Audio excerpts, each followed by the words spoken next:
This is the original esport racing game. This is iRacing.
Howdy, everybody, and welcome to the iRacing Formula 3.5 Championship here at wonderful Monza for the first race of 2020 Season 1. I'm Austin. I am joined by Sam Fitzpatrick with Marco Barbonera in the camera booth.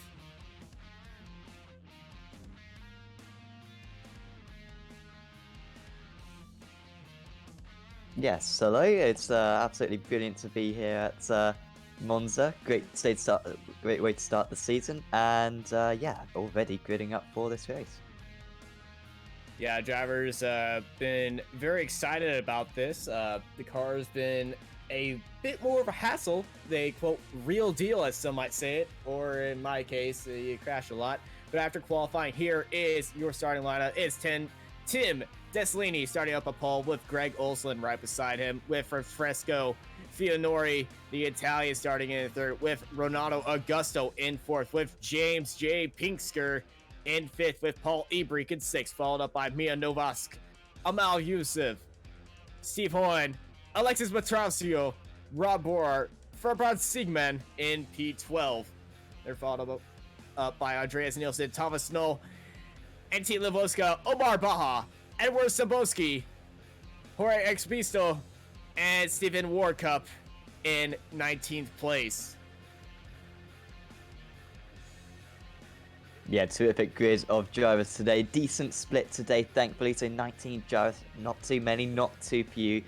Just about the right amount, and we've just got a couple more drivers. And just Nielsen, the last driver to get onto the grid, in 13th place as the lights are about to come on. See them already spinning up their wheels. Giddy as we got 5 red lights, and away they go here at Monza.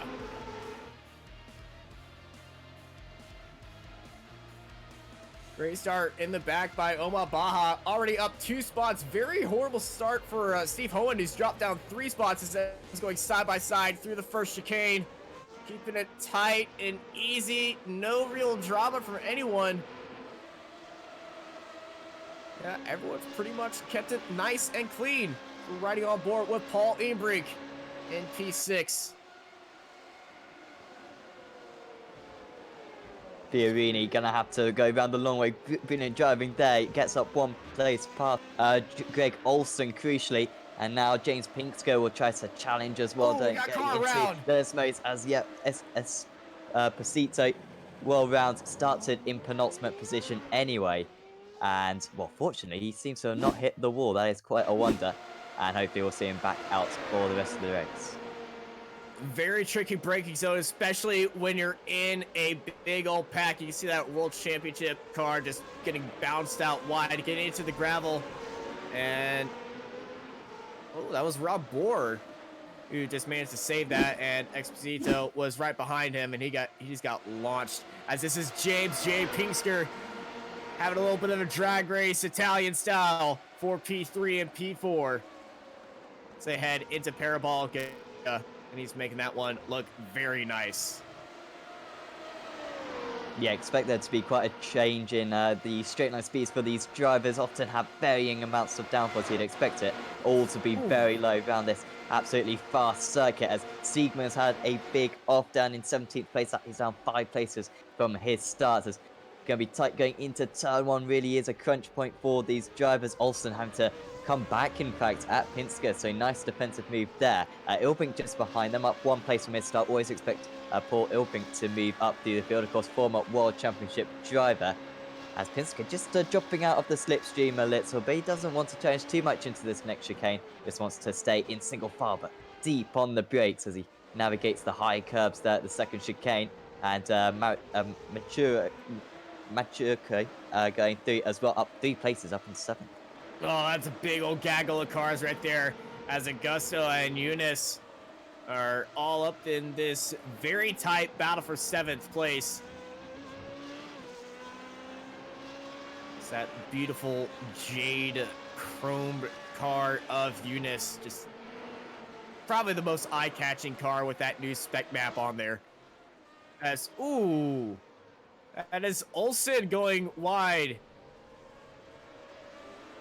And actually, a lot of cars taking a little bit of a field trip through Ascari.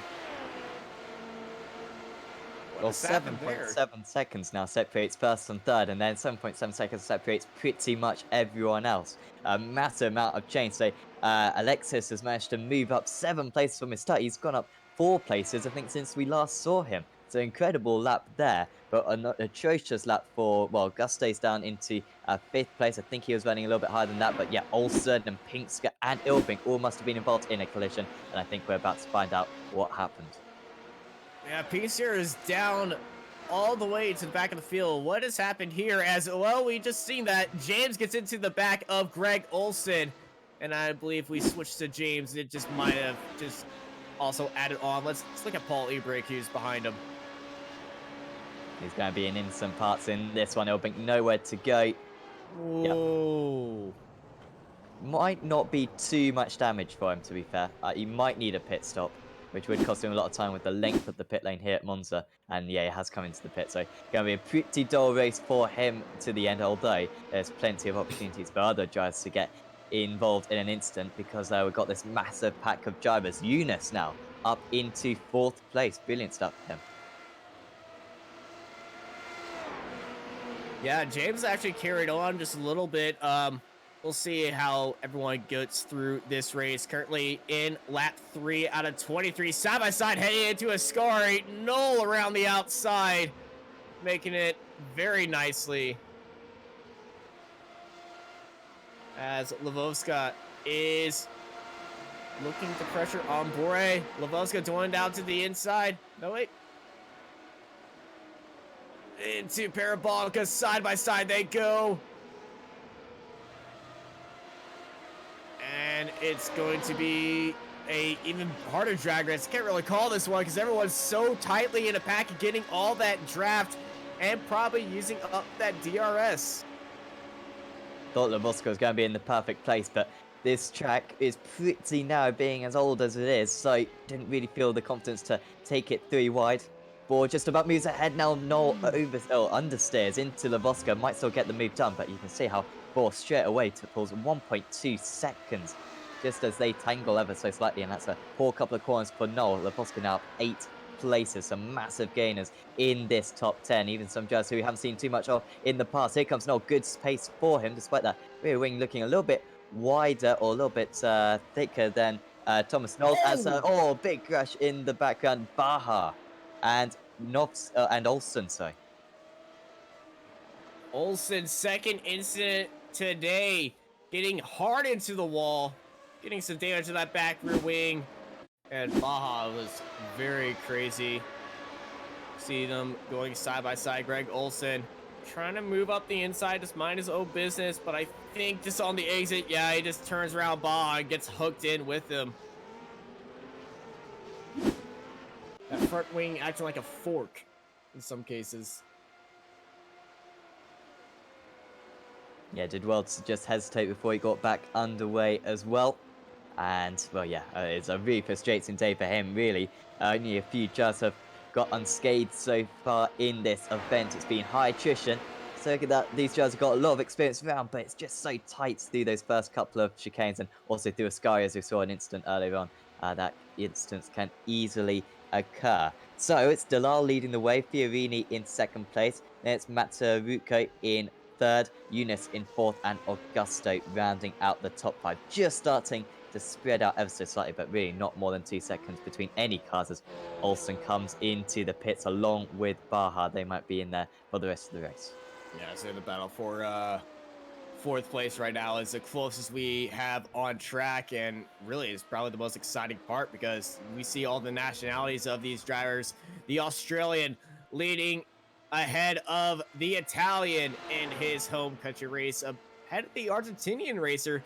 So everyone from around the globe racing in this series right now. Yeah, fantastic. This car appeals to so many different areas of the world because it's probably the premier single seater in iRacing, also the Formula 3 car as well, to be fair, but really does interest a lot of justice.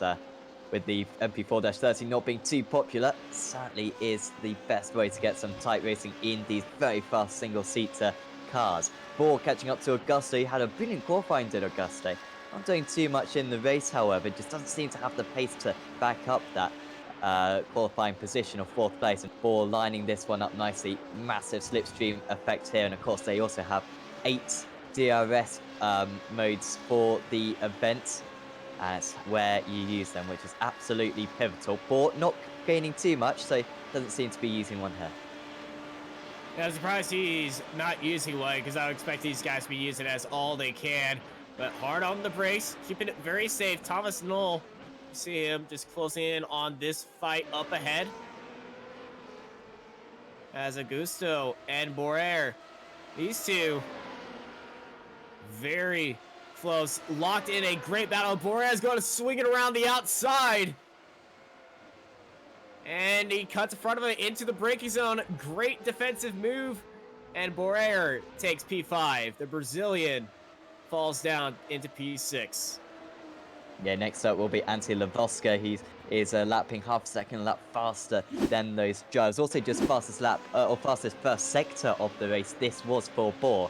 So getting right into the sector, maybe even use the DRS. It's a little bit tricky for us to see as a spectator, but that was terrific overspeed for Rob Bohr and managing to get ahead. So seemingly not the DRS then, being from that shot, but I mean, had good straight line speed either way, and Rob Bohr up a place. Let's see if he can challenge maybe even for the podium. He's only 1.4 seconds behind Eunice at the moment.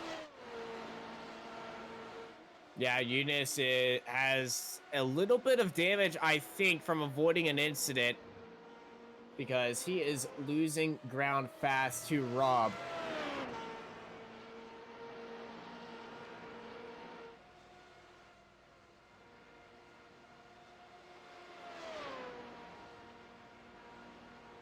So Out's in the lead. Dalal, only driver in the 35s. Everyone else is in the 36s at the moment. Auguste struggling a little bit down there. 6th place, dropping into the 37s on that lap, as of course he was overtaken. Also, purple purple final sector there for Andreas Nielsen, pretty much out of absolutely nowhere. Probably got a decent slipstream from another driver.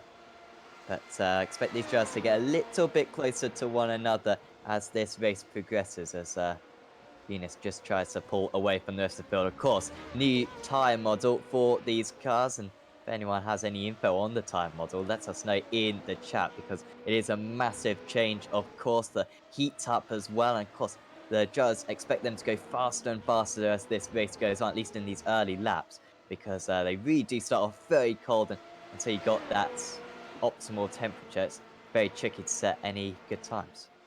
And if you light them up, it's hard to get them cooled down. We saw Tim at the start. He was actually spinning his tires on the grid instead of, you know, just regularly revving them. He was actually spinning up the tires and using that as like a little heat blanket right now. And honestly, it's worked out great for him. Yeah, pulling away from the rest of the field. 4 seconds out in the lead, but this is getting close now. Eunice versus Bohr. Also, Walkup getting close to Siegman as well, but we'll stick with this battle, I think, for a little bit. MXS Racing and RB Racing going at it. RBR. I mean, hopefully you don't get confused with that one, as Bohr has a look. He's not close enough, so he has to get past quickly, otherwise the likes of Augusta and Lavoska will get involved. Definitely. The Brazilian, he's just following right behind, as well as Anthony Lavoska, as they're closing in. But here comes Rob Orr round the outside once more for P4. Hard on the brakes, a little bit of tap, and he slides across the line and heads over the speed bumps, and he's now going to be overtaken by this pack. I think Noel's going to pick him up as well. No, he's not. He was lucky not to get worse than that. I mean, that could have easily been over those curbs and out of the race. Oh, that's nearly out of the race as well. Big slide. And Noel desperately trying to get out of the way of any possible incident. And now Bohr could lose out to Siegman and Walkup as well. Yeah, very unfortunate for Bohr, coming out of the second Lesmo into Ascari. It's going to be very hard watching after the temperature of these tires, because they are definitely lit up right now. And he just needs to take these next few corners very easily, not put any stress on these tires to avoid getting more loss of grip, as Stephen Warkup going down the inside, trying to get him in Parabolica. Bohr swinging around the outside of Parabolica. Nice defending. He seems to have some bad straight line speed, does Bohr. I wonder if he picks up a bit of damage earlier on when he bounced over those curves. Thought he'd got away with it. And look at this slipstream for Novsak, who backs out of it in the end. Probably the wise thing to do. He had terrific pace. To be fair, Bohr getting decent pace once he got into the slipstream of the car ahead and takes a normal racing line, holds off Walkup, and now he'll be onto the back of Siegman. By the way, Siegman spun on the opening lap. That feels like a while ago, but he spun at the Parabolica. Remarkable comeback from him, as Lavoska and is that Augusto just ahead? I mean, battles going on absolutely everywhere. Now, Novsak, who was looking like he could gain a couple of places, he's going to lose one here. Yeah, he does. Tried for that offensive maneuver up onto the inside, but just in the braking zone, that's where he just lost it, and especially in the mid-corner.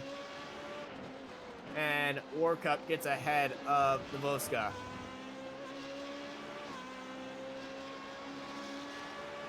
Thanks to Janassi988 just mentioning the overheated tyres, as you were mentioning earlier on, Austin. Really tricky for Bohr to cool them back down at this point in the race, as Noel has just got past Lavoska. So, and look how close the couple of drivers behind as well are. But Noel under pressure once again, maybe running a slightly thicker rear wing. That's what I can see, at least. Everyone pretty similar in comparison to what we saw. Anyone who saw the Phillip Island round from last season knows the contrary downforce levels that these drivers can run. And it's a straight drag race as we've got a spinner in the background. That's Walkup. Oh, unfortunate. He's going to come back on in the middle of the track. No one's right by him, so it's going to be very safe. As we see Bob getting some more draft, absolutely sending it into the brake zone. We got a nice switchback action from Noah Lavoska, and Lavoska pulled it off. What a move in the break zone by Lavoska, but Noel is still fighting him. And Noel gets back into P6. Let's see if Lavoska tries something right now. Heading into break zone, Lavoska very late on the brakes, has the inside line, hops up onto the curb, goes around the wide, left that inside line open, and Lavoska takes P6, and now Sigmund is in there with them. So in the end, that was all just defensive from Lavoska. He was ahead before and then had to repel a couple of attacks from the driver behind.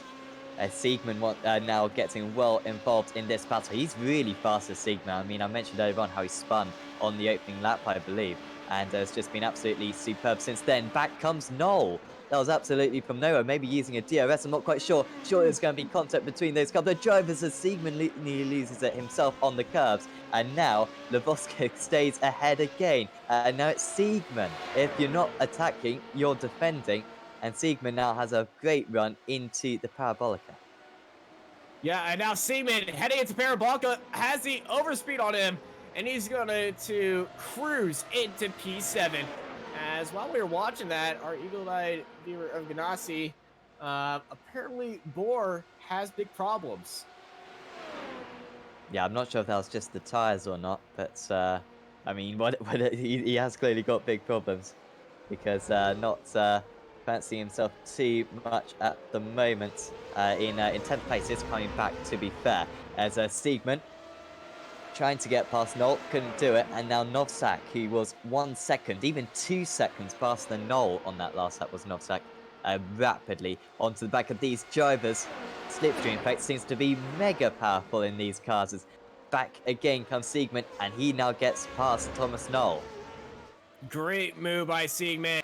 He got overtaken up onto the straight, couldn't get into the braking zone. With that second chicane, he got the draft and he got it all locked in there for P7. And Fabian Siegmund, he's been on a roll right now, and he still can pick up that draft from Lavoska up ahead in P6.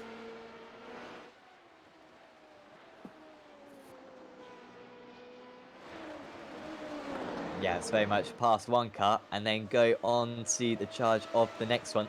And really does just show if you can't get a move done straight away, it can really invite other drivers to the parts in. Noel, if he'd got past Lavoska when he had the chance initially, he probably wouldn't be sitting a couple of places lower than he ought to be, but straight away will try to come back. This is definitely the closest battle on circuit, hence why we're paying so much attention to it. For the lead, it's pretty spread out at the moment, so you could just see in the background there. And yeah, also Lavoska now going to, also Novsak, going to try to get past Noel. And this could be pretty simple. Noel with the slipstream though, tries to fend off his rival. Deep on the brakes for Thomas Noel, and that is some good defensive move.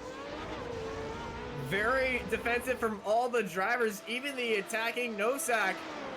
He backed off, actually, and there looks like he had a chance to actually send it up onto the inside on the switchback move, but he didn't attempt it.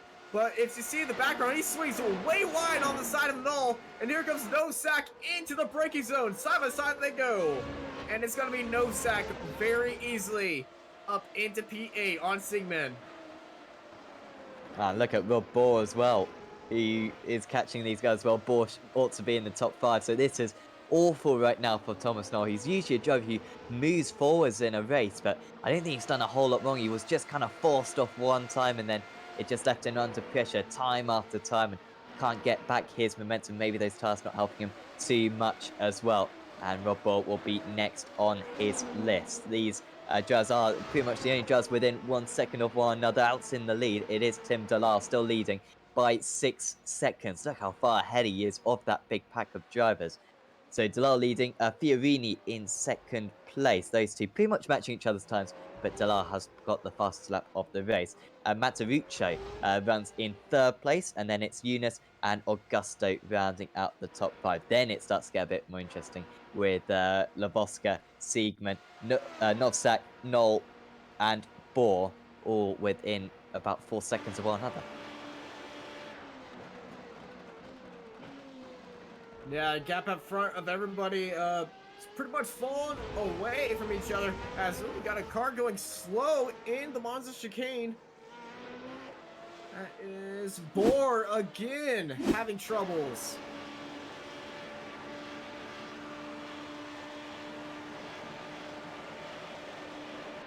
Lay on the brakes.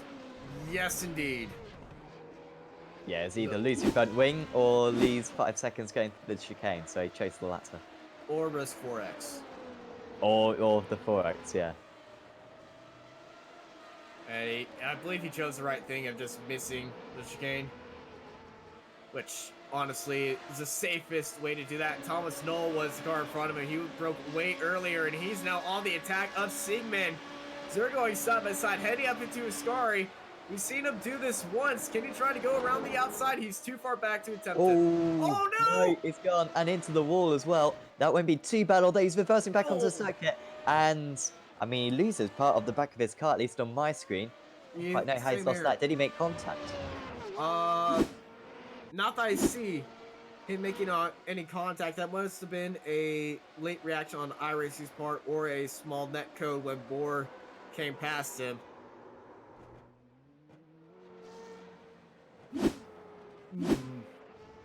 Yeah, just a little bit of contact. It must have been with Bohr there, just as he raced past to back down into 11th place. Oh, frustrating for Thomas Knoll. A regular as well for this Flex. Meant to see him plenty more this season, but not the race that he wanted. Here comes Samborski.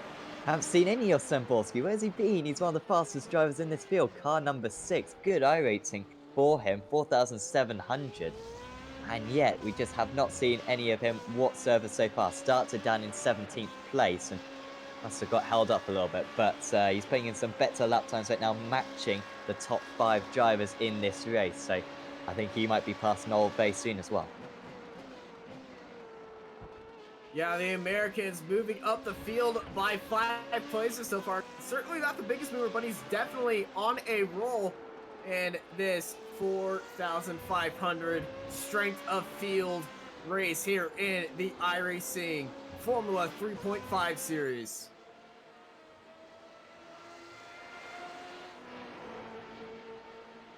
He's got a good run in the draft of Knoll. Knoll with that damaged engine cover definitely hurting his top end speed. Yeah, and he's surely been in other collisions as well. I think he's made a contact with a couple of drivers potentially out here. As here comes Samborski. You're absolutely right. Much better straight line speed for Samborski.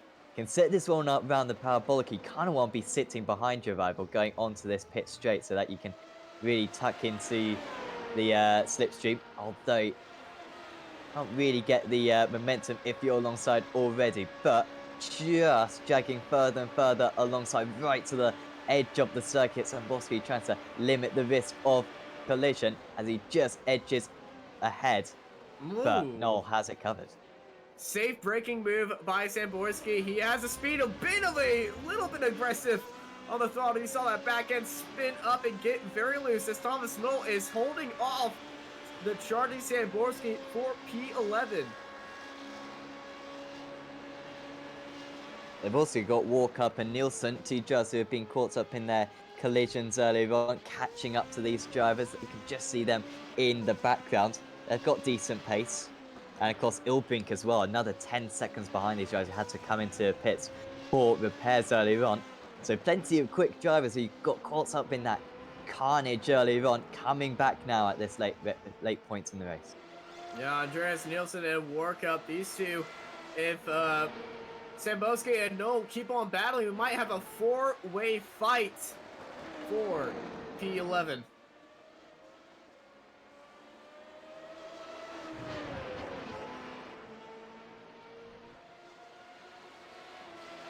In the top 8, no drivers particularly close to one another. You've got Siegman and Exposito quite close to one another. So here comes Samborski again.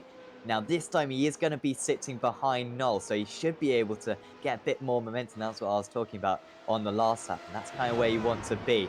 Perfect position as well for Nielsen to get a nice toast. Samborski goes to the inside. Knoll managed to fend this one off on the last lap, but had the inside. No interest in defending the inside this time. Maybe just giving into Samborski. That's not giving into Samborski though.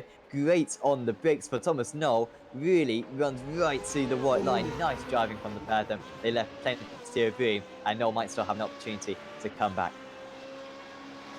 Very beautiful and safe driving from Knoll and Samborski. Knoll has the speed back now. He's going to try what Samborski did to him around the outside. Samborski very early on the brakes. Noel swinging around the outside, trying to hold off the switchback from Samborski. Samborski has the speed on the switchback now as they're heading side by side into the Lesmos. Noel round the outside, riding on that curb. Samborski swinging it still onto the inside, heading into Lesmo 2, side by side. Beautiful racing they go. Samborski and Noel, and here comes Warcup and Nielsen. It's a three-way fight for P11. Warcup trying to get anywhere he can before they get to Ascari. He's going to back off very early as they go side to side to Ascari. And big contact between Noel and Samborski. Samborski going on a ride through the grass and gravel. Unbelievable jump from the pad. Then maybe that was the first time that Noel didn't quite leave room for Samborski, but it is ever so narrow through that part of the track. Cannot go side by side through a sky, and Samborski was very fortunate to keep control of the car across this new iRacing build, reducing the grip you have out on the grass now on these circuits. As now it's Walkup's turn to try to get past Noel. That's for P11. Samborski's surely going to have a bit of floor damage, which will compromise his straight line speed. Nielsen, they can't capitalize on that. Expect these four to be right close to one another, and they've got Honan and Ilbrink. Ilbrink only 7 seconds behind these guys, but lapping 2 seconds a lap faster. Well, certainly they're lapping 2 seconds a lap faster because these guys are battling every single turn, and that's holding them up and making another pack. And Noel is just a wonderful defender on these brakes. Oh, he's gone, Samborski. And does a pirouette. Now Ilbrink's going to be right with him. And it's really gone from brilliant for Samborski. He looked as though he was going to get up into 11th place, and now he's under pressure from Ilbrink.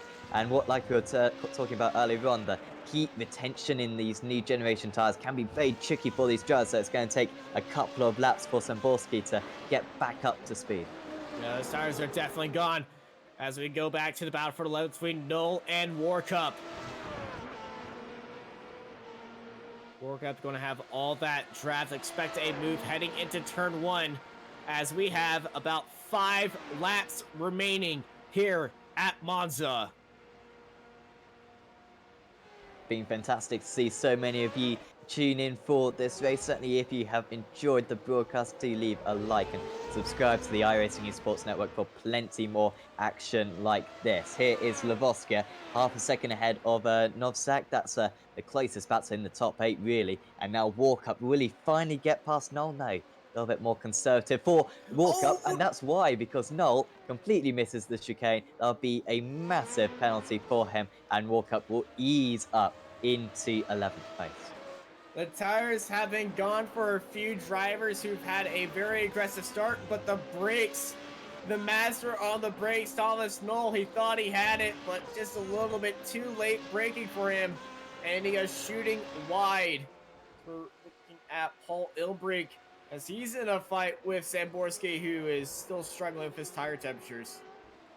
Yeah, Ilbrink getting past now. And Lavoska, he was... I mean, how far up was Lavoska running? He had good momentum earlier on. I think he was certainly on the tail of Augusto at least. But now it's Novsak 0.3 of a second behind. Siegmund only 2.5 seconds behind these guys as well. So they can't afford to fight too much with these remaining laps. It's just where you use your DRSs. Do you use it to defend? Do you use it to attack? Can you leave it till the last lap perhaps to mount an attack? Let's wait and see. We certainly will, as these guys having a good old drag race down the front straight, heading into turn 1. But Lavoska and Novsak going to take it very easily into the braking zone in these closing laps as the sky is getting darker, and I think the track is cooling off right now.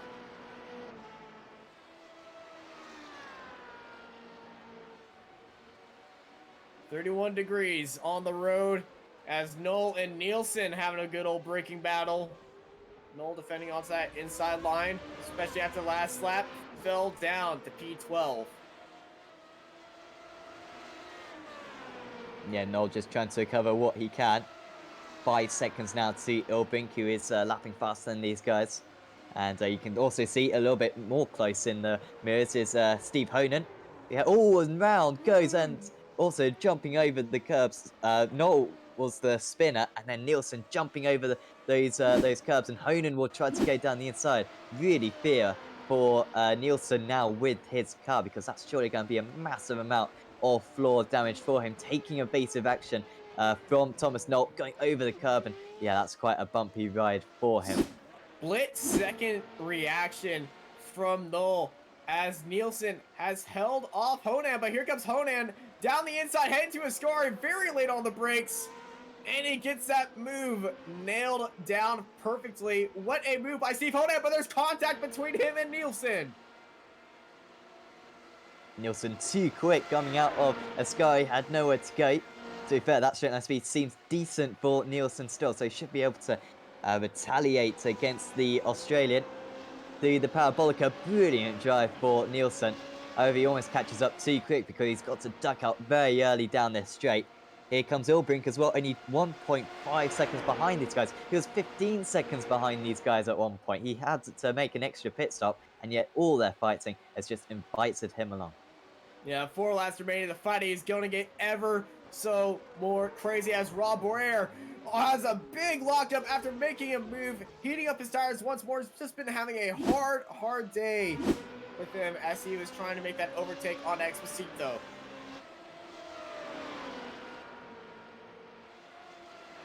Yeah, it looks as though he had it sorted. You know, you got the inside line going into the chicane. It should be easy as that. And just a little bit of contact, I think, as he came across ever so slightly.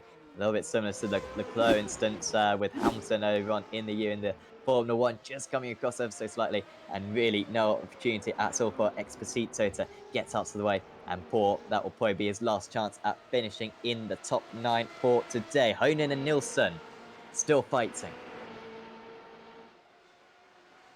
Nielsen getting into that trap, Honan defending on that inside line, and the lead up to Ascari is so tight and narrow that it's very hard to actually get a better line through there because it's a bunch of switchbacks. So both lanes are actually very preferable for both drivers.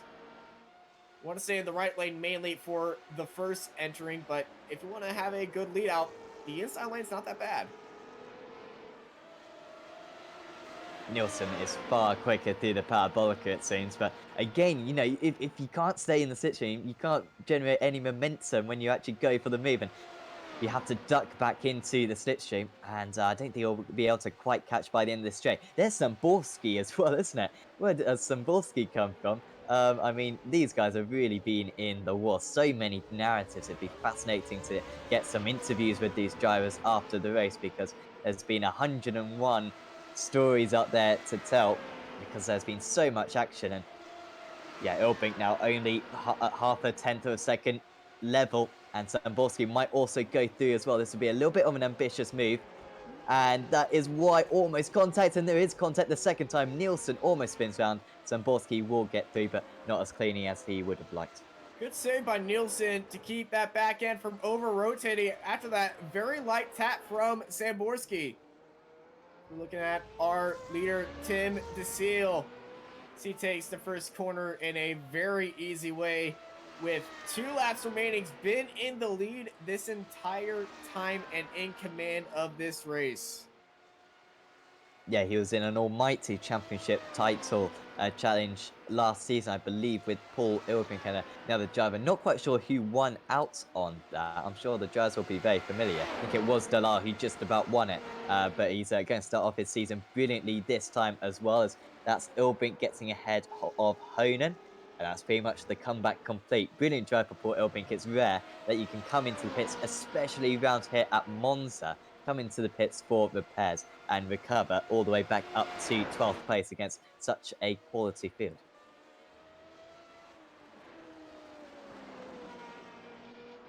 Matarucci, driver who we haven't seen too much of today, on his penultimate lap. 15 seconds behind Fiorini. Matarucci, a driver who I haven't personally seen in this series too much. Neither Fiorini or Eunice.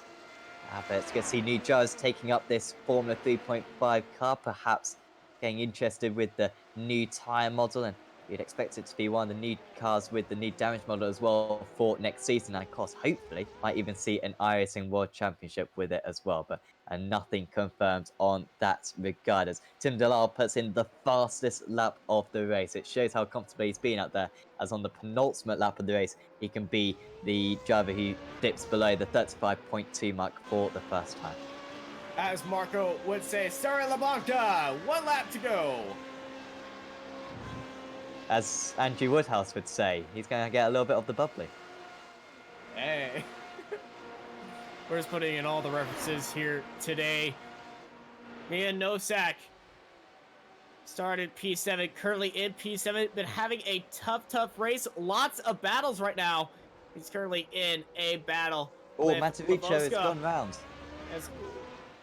We were complimenting Mataruccio. There he is. And oh, there's almost contact. He was trying to fend off Auguste from taking 4th place, but he must have just missed the chicane. And here's an opportunity for Mataruccio to come back straight away. He looks down the inside into the chicane, thinks much better of it. I think he may even have more slowdown to serve as well, because it was very slow, and he's still slow on the corner exit as well. Painful for the driver. He was running in 3rd place. He's got to serve that slowdown penalty when he can and keep his tires in temperature and not upset this fight that he's in. But it's very close with Lavoska and Nosak right behind him, as coming up to the line and taking all the bubbly is Tim Delisle. Back to the battle for 5th, Lavoska and Matarizzo going side by side into his car. Lavoska getting P5 right into the entrance, and now here comes Nosak. Siegman on these guys as well somehow as well. So here comes Novsak round the outside. This is painful for Alexis Mataruccio, who was on the podium spots with 1 lap to go, but it's fallen away from him horrendously. He will finish in P7, Novsak in P6, and Siegman, good recovery drive after an early spin, in 8th place. Exposito and Bohr will round out the top 10. Very crazy ending lap here in the Formula 3.5 race, and the first race we've had this season, and just absolutely nuts here. Oh, it could get interesting with Nielsen. He's catching up to Honan here. This could be a photo finish, 0.3 of a second. No, he didn't quite have enough good shot on speed for Honan. I thought he was messing up that exit of the Parabolica. Nielsen, if every corner was the Parabolica, I swear Andreas Nielsen would have won this race today. Instead, he ends up in 14th place. Lots of stories throughout this race. Thomas Knoll, very great on the brakes, unfortunately getting involved in some incidents. James J. Pinkster qualifying in a position that he was completely not used to. I sent him a message earlier before the race, because him and I used to do commentary and race together in the F1 days, in the F1 games back in the day, and it was funny just running into him randomly. So that was a little funny thing for me. And just crazy stories throughout today. Biggest mover is Antti Lavoska, up 10 spots, and we're going to read through the race results. Take us away, Sam. Yes, and finishing on the top step of the podium was Tim Delisle, 11 seconds ahead of the rest of the field. Domination from the defending champion. Francesco Fiorini finished in 2nd place, half a minute separated 1st and 3rd.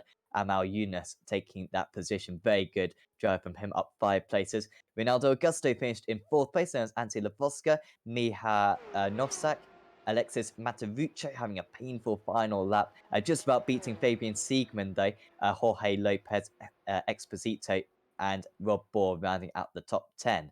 Then it was Stephen Walkup in 11th, Paul Ilbrink after a pit stop, recovering up to 12th. Really should have been on the podium, should have Paul. Steve Honan finishes in 13th place, then it's Andres Nielsen, Edward Samborski, Thomas Knoll. Those 3 drivers, they had a few stories to tell from today. James Pinsker and Greg Olson both finished 1 lap down after having big impacts with one another early on when fighting for 2nd place, I believe it was. And Omar Baha was the only retiree. Somehow, he was 19 laps down, retired on lap 4 of the race.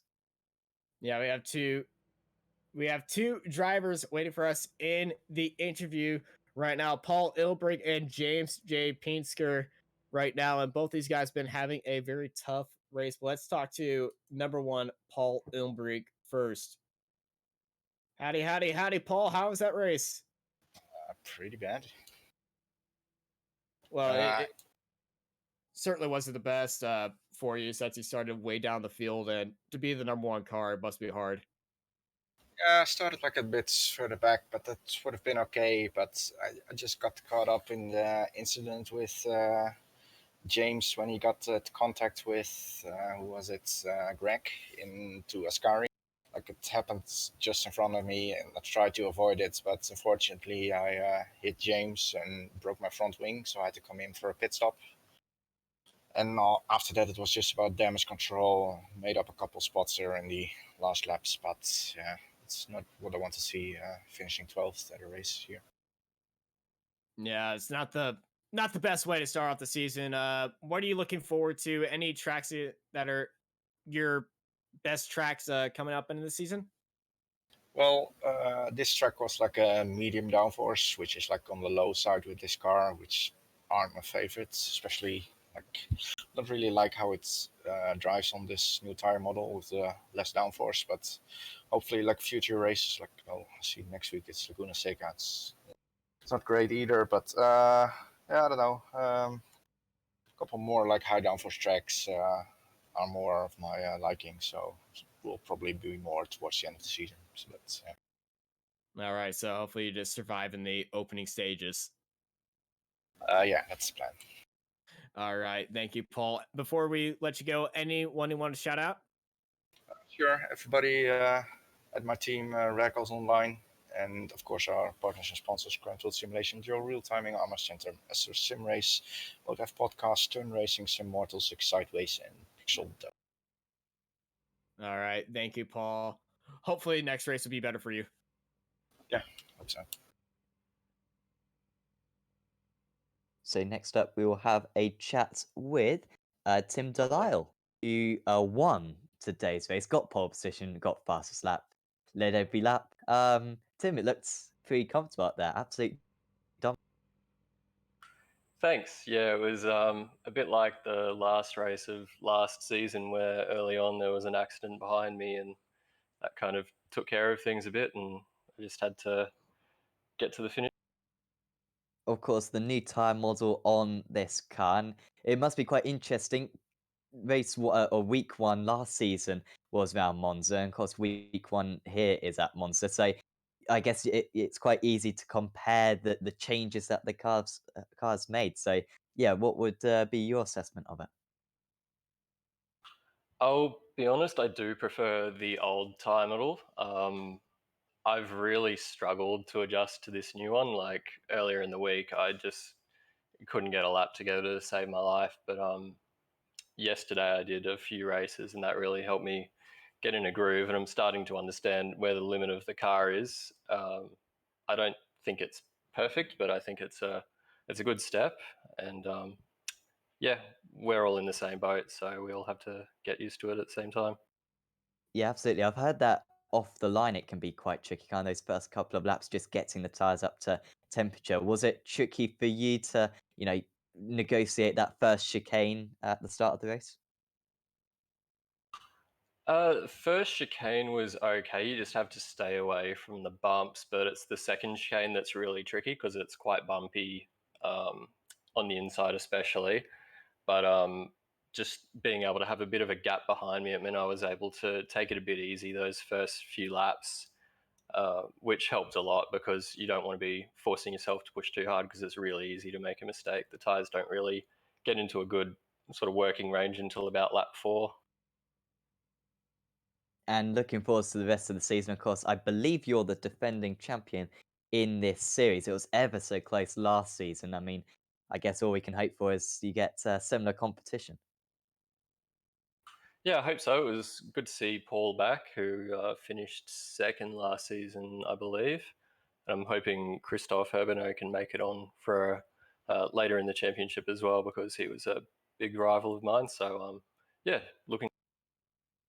Absolutely. Well, thanks for putting on such a fantastic performance today, Tim. Is there anyone you'd like to thank before we let you go? Just the team, Positive Sim Racing. We had a new member for this race, Greg Olson, who had a good start, qualified P2. Unfortunately, he was involved in that second lap incident, but he came out of the pits after getting repairs behind me and managed to stick there for the rest of the race. So I think he had the pace for P2 or P3, so that's a shame. But yeah, we'll see how he goes next week. Well, congratulations once again, Tim, and we'll see you next week. Thanks, guys. All right, that was Tim DeSeal. We've been mentioning this incident over and over, so let's bring in James J. Pinksker and see what happened. Howdy, howdy, howdy, James. How are you? Hello, Austin. Nice to see you again. Yeah, nice to see you too. Yeah, I guess my race didn't go exactly how I wanted it to, but I guess there's not much more to say than that. Essentially, I was battling Greg Olson into Ascari on lap 2. I'm 100% sure the stream would have caught it, and he's broken a bit earlier than I expected. I've dived to avoid it, and because of the lag across the connection across the globe, there's been like a decent contact, and that's that really ended in ruining mine, his, and Paul's races. Of course, I'll apologize to those guys. Obviously, they deserve better, but I feel so did I. It was just unfortunate how that really unfolded in that race. Yeah, you had a great qualifying session. You messaged me before the race saying you were not expecting to qualify P5, and unfortunately, that Ascari incident happened. I gave this question earlier on to Paul. Any track you're looking forward to throughout the season? Interesting point. The track I was looking forward to is the one we just had. So it's really disappointing that my race went down like that. This is, for whatever reason, Monza is a track that's always massively suited me, massively played to my strengths. I was very competitive here in Apex Online Racing race yesterday night.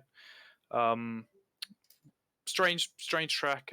Unusual for me to have enough pace to keep up with some of the people I was. So expect to see me back in these races a bit more towards the back of the field in future. But I feel like I could have got a podium in that race. I felt that my race pace was even better than my quali pace, if anything. So it's disappointing that it ended that way. I guess I think it's week 12 is Interlagos. That's another track that really suited me. I know. I guess everyone on Apex Racing TV remembers how that ended for me last season. But yeah. So Monza was a track I was definitely looking forward to. So it's a shame it ended like that. All right, before we let you go, anyone who want to shout out? I don't think so. Anyone want to shout out? I don't think so. I think I'm good. All right, cool. Thank you, James. Thanks, man. Might have one more interview actually with Eddie Samborski, who we had a chat with a few times last season. Eddie, fun race. Well, I say fun race. Entertaining race from your perspective. I mean, a lot happened for you. There were a couple of spins, I believe, lots of battles with various drivers. Just, yeah, take us through it from your perspective. Oh man, I was dizzy the whole time. I was trying. I didn't have my mirrors set up properly or something. I don't know. I guess I'll look at that because I couldn't see anybody, and then I'm driving into corners and people couldn't see me apparently. I had a talk with Steve, the one that we mixed there, obviously in Ascari, I think. He had no idea I was there. His spotter told him he was clear, so he turned in and he apologized to me. But I told him, I'm like, man, there's nothing I could have done. And then I spun on my own. I touched the gravel. It's just driver error. And then what else? What else did I do? Oh, Thomas Knoll.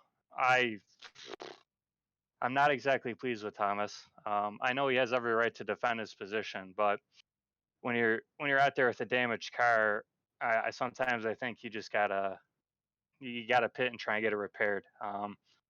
And I'm so thankful I didn't turn into that corner because I would have been out of the race for sure. With this new tire model, you cannot hit the grass with speed and expect to keep the car clean. It just doesn't happen. I turned the car in and I saw wheel, so I just ripped it right, got off the throttle, it didn't get loose. I just took the scenic route. Lots of stuff happening out there. But next week we head to Laguna Seca, a circuit which I doubt has ever been in the schedule before. I know you've been racing this car for about a year already, but has Laguna Seca ever cropped up in this car before? And how do you think it will suit this car? It has. It's like Monaco. You cannot pass. You can't do much anything. Where you qualify is where you finish, assuming no major mistakes. And I really enjoy the track. The car is really fun there, I think. Going through the corkscrew at speeds that you just don't think are humanly possible. You know, it takes a lot of commitment just to let off the brake and dive down that hill. And the especially the two corners after that when you're coming downhill and the car, you know, you're on the throttle, the back end of the car is kind of wiggling a little bit, the front wants to give up grip. I think it's an absolute blast. Racing there should be highly entertaining because there's going to be a lot of crashes. I remember, I think it was maybe season 2. I caught 3 races the whole week and half the field crashed out just because of the pure commitment it takes. One little mistake and you're gone. There's no coming back. So for that race, with the importance of qualifying, are you going to have any kind of different preparation for it? Are you going to put maybe a little bit extra work into that qualifying set to make sure you start up high up on the grid? Absolutely. I am going to do everything I can to make sure that the car works properly on that final lap of qualifying. The first 2 I see is warm ups, and you gotta hit it on the third lap. I saw it today. I mean, I put myself in the back with a huge mistake on my flyer. I lost half a second, and after that, it's just that's it. You're stuck. Good luck. Well, thanks for putting on such a great show today, Eddie. Before we let you go, is there anyone you'd like to thank? Sure. I'll thank iRacing. Constantly bringing updates, making it challenging for us. As much as I'm struggling with a new tire build, I think in the long run it's great for the car. And I'll thank you guys for doing the broadcast, putting us on Twitch TV. I think it's cool. It's cool to be able to go back and watch the race. And thank thank the drivers. I mean, today was an absolute amazing turnout. I think this is the highest we've ever seen, except for maybe Barcelona. I think there was 54 people registered, ready to go today. Awesome. So yeah, fantastic to see this series continuing to improve. Thanks for racing today, Eddie, and thanks for having a chat with us. Oh, you got it, guys. Take care. We'll see you next week. We will definitely see you all next week. Thank you, Sam, for joining us in the commentary box, and Marco for bringing us these wonderful cameras. I'm Austin Knight, and I hope y'all have a great night.